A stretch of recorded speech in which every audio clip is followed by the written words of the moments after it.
Hi everyone, welcome to வீலன் channel. நான் தான் உங்க மேக்ஸ் எஜுகேட்டர்.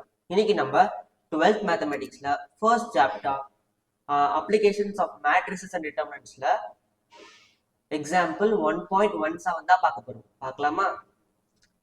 ஃபர்ஸ்ட் என்ன கொடுத்துருக்காங்கன்னு ஃபர்ஸ்ட் பார்க்கலாம். எக்ஸாம்பிள் 1.17ல find the rank of the matrix by reducing it to a row echelon form. Okay, இந்த மாதிரி நம்மளுக்கு கொடுத்துருக்காங்க. ஒரு மேட்ரிக்ஸ் கொடுத்துட்டு அதை ரோ எக்லான் ஃபார்முக்கு மாத்திட்டதுக்கு அப்புறமா அதுக்கு ரேங்க் கண்டுபிடிக்கணும்னு நம்மளுக்கு சொல்றாங்க. இப்ப இந்த மேட்ரிக்ஸ் நம்ம என்ன எழுதிக்கலாம்? லெட் ஏ ஈக்குவல் டு அப்படின்னு போட்டு ஏ மேட்ரிக்ஸ் ஆக்கிடலாம். ஓகேவா? இப்ப நம்ம ரோ எக்லான் ஃபார்முக்கு இதை ரெடியூஸ் பண்ண போறோம். கொஞ்சம் கொஞ்சமா ரெடியூஸ் பண்ணிடலாம். உங்க விஷ் தான். ஆனா இது வந்து ரோ ரோ மட்டும் தான் இதுல சம்மந்தப்பட்டிருக்கு, காலம் சம்மந்தப்படல. ஓகேவா? ரோ மட்டும்தான் இதுல இன்வால்வ் ஆயிருக்கு. இப்ப பாத்தீங்கன்னா நம்ம ஃபர்ஸ்ட் பண்ண போறது செகண்ட் ரோ தேர்ட் ரோ. ஏன்னா நம்மளுக்கு அந்த ரோ பாட்டம் சைட்ல தான் நம்மளுக்கு என்ன வரணும்? ரோ எக்லான் ஃபார்ம் வரணும், அதுவும் லெஃப்ட் சைட்ல. ஓகேவா? ஓகே, இப்ப பாத்தீங்கன்னா நான் இந்த மேட்ரிக்ஸ் R2 R2 நான் என்ன பண்ண போறேன்னா ஃபர்ஸ்ட் R1 2ஆல மல்டிப்ளை பண்ணி R2 கூட சப்ட்ராக்ட் பண்ண போறேன். R2 minus 2R1. ஓகேவா? அதுக்கப்புறம் பாத்தீங்கன்னா R3 நான் என்ன பண்ண போறேன்?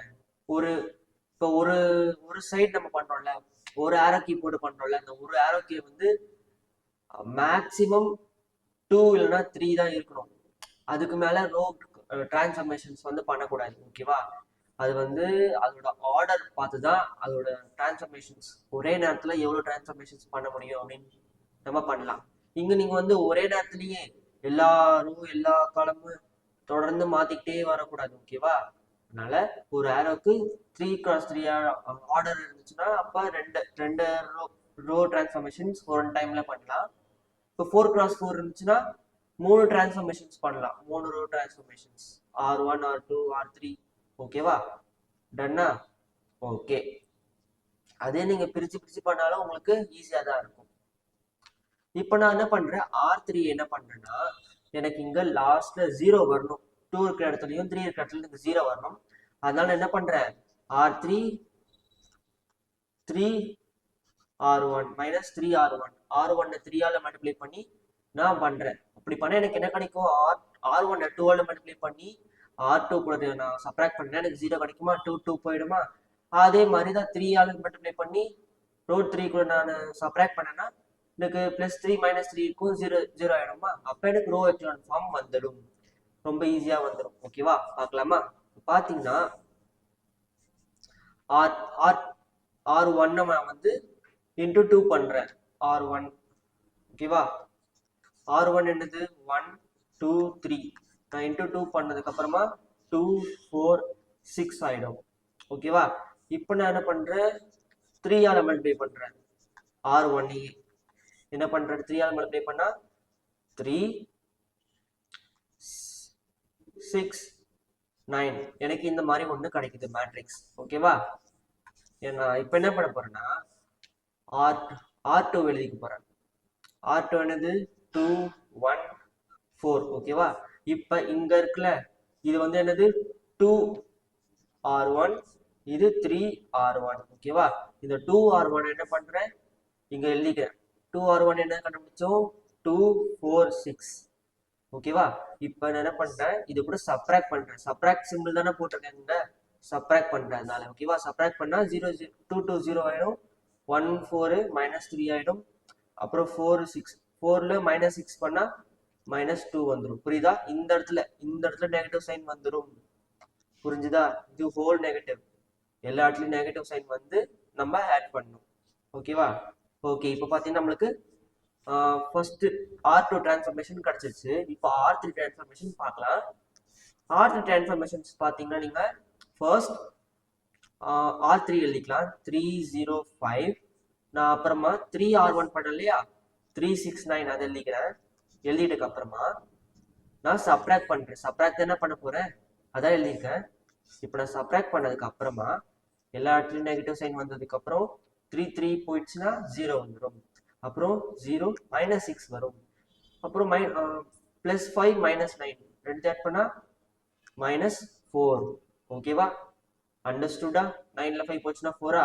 ஓகே, நம்மளுக்கு ரெண்டு டிரான்ஸ்ஃபார்மேஷன் கிடைச்சிச்சு. அப்படியே அந்த ரோவை மாத்தி எழுதிக்கலாம். ஃபர்ஸ்ட் ரோ வந்து அப்படியே தான் இருக்கும், எந்த சேஞ்சஸும் இருக்காது. செகண்ட் ரோ தான் நம்ம மாத்திப்போம். அப்புறம் தேர்ட் ரோ மாத்திப்போம்.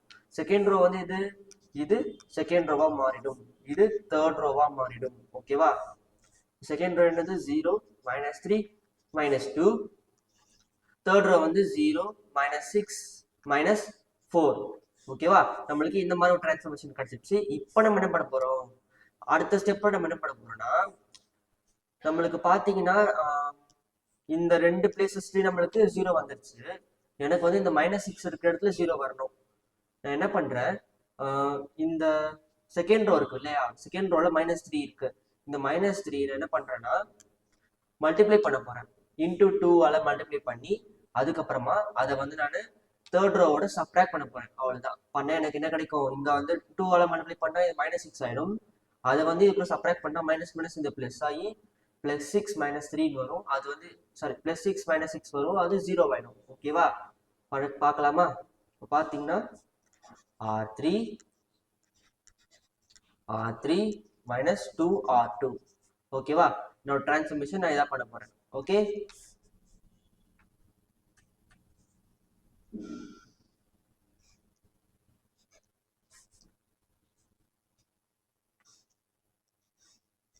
ஃபர்ஸ்ட் ரோ அப்படியே வந்துடும், செகண்ட் ரோ அப்படியே வந்துடும், தேர்ட் ரோ எனக்கு என்ன வரப்போகுது,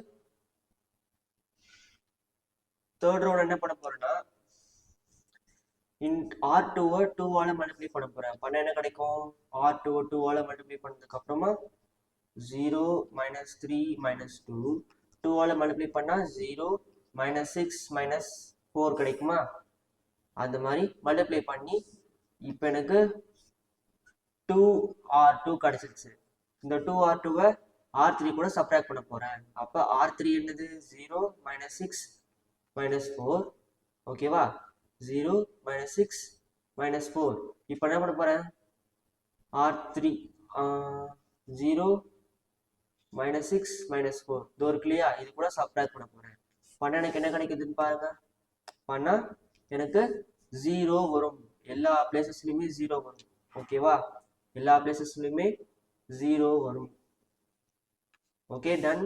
அப்ப 0 0 0 எனக்கு கிடைக்க போகுது. இந்த மாதிரி எனக்கு ஒரு ரோ டிரான்ஸ்ஃபார்மேஷன்ஸ் கிடைச்சிருச்சு. இப்போ எனக்கு என்ன தெரியுது, இது வந்து ஒரு ரோ எக்லான் ஃபார்மா ஃபார்ம் பண்ணிடுச்சு. இந்த மேட்ரிக்ஸ் வந்து ஒரு ரோ எக்லான் ஃபார்ம். இதோ பாத்தீங்களா, இது ரோ எக்லான் ஃபார்ம் வந்துருச்சா? இப்போ நம்ம என்ன பண்ணலாம், அவங்க கேட்ட என்ன கேட்டிருக்காங்க கொஸ்டின்ல, ரேங்க் கண்டுபிடிக்க சொல்லியிருக்காங்க.